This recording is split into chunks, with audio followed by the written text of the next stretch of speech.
and today I'm gonna look at this trailer for Farthest Frontier. We all know the developer already. They are a well-established developer with some good games behind them.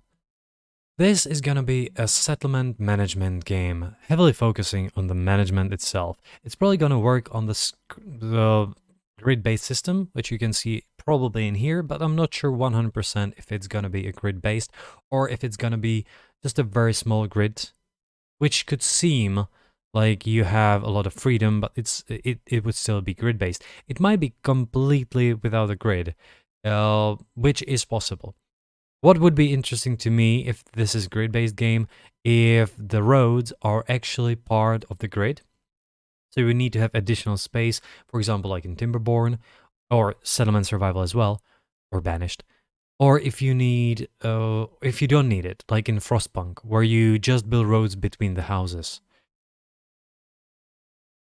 So as I mentioned, gathering will be a major part of it. It is a medieval simulator, more or less. There will be fighting. This is a new thing. You will not only fight animals, but you will also should be able to fight raiders and bandits. Now, field management has this interesting thing. You have to change the crops, apparently, to have the full yield. Now, what I hope is going to be in-game or modded. So I once again hope that there will be modding support as in plenty of these games, as it adds a lot of longevity and helps create community. That there will be a mod which will help you automate this slightly.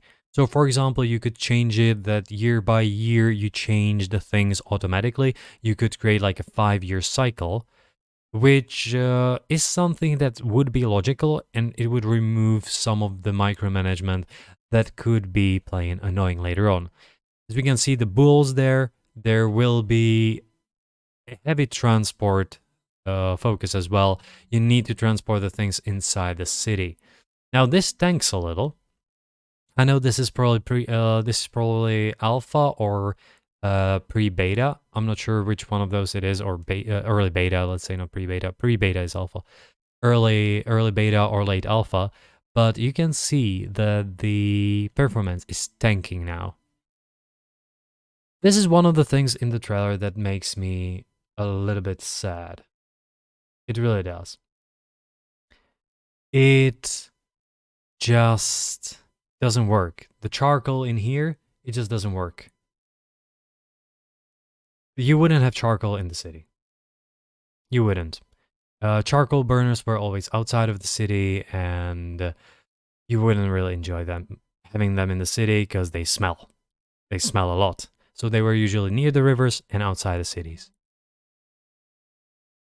Once again, this is one of the things that make me unsure whether it's gonna be grid based, because you can see these composts here, and these composts, they are aligned slightly weirdly. So I'm not sure if it is one compost that is just slightly aligned, or if you can maybe multiply them and have them on a grid in a slight angle. The same to the houses.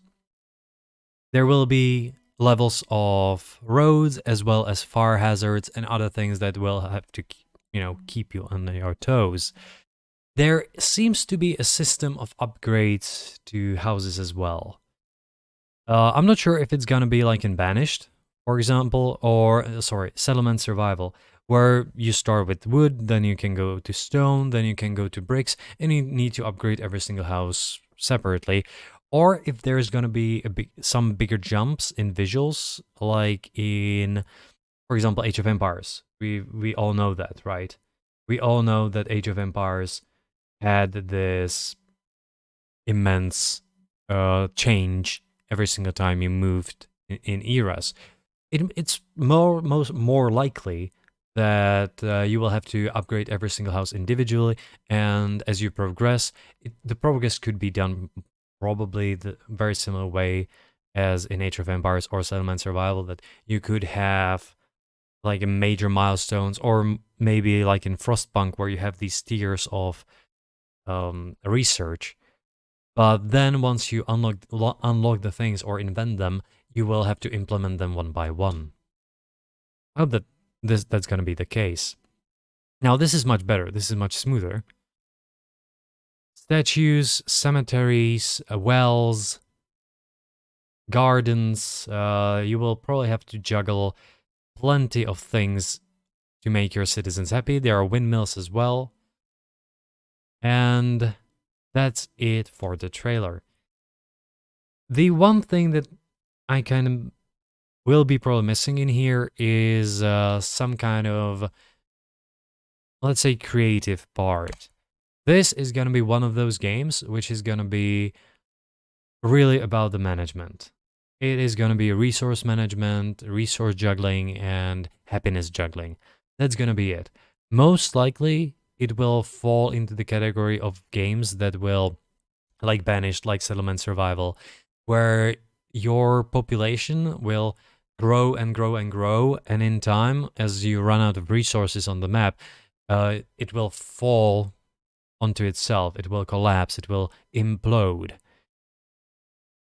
Apparently, the maps are going to be randomly generated. So you can have maps with different resources which will force you to build different things, as well as there will be different difficulties overall. Probably it will go to the level of how often you are attacked by bandits, how easy it is to spread diseases. You will have to have some system of canalization, I think, because from what I've read, there will be system of polluted water, clean water. So if your citizens drink clean water, they're fine. If they drink polluted water, everyone's gonna get sick and die. I'm curious on how this game will turn up overall. However, I'm really afraid that it's not gonna have the creative part that some of us might be looking for regarding these nice and beautiful visuals. So this was the first look at Farthest Frontier, a new game by Crate Entertainment, and well, check it out, see if you like it, see if you want to wishlist it, or just take more info, because I probably will. Thanks for watching, everyone. Thanks for staying here, and see you soon again.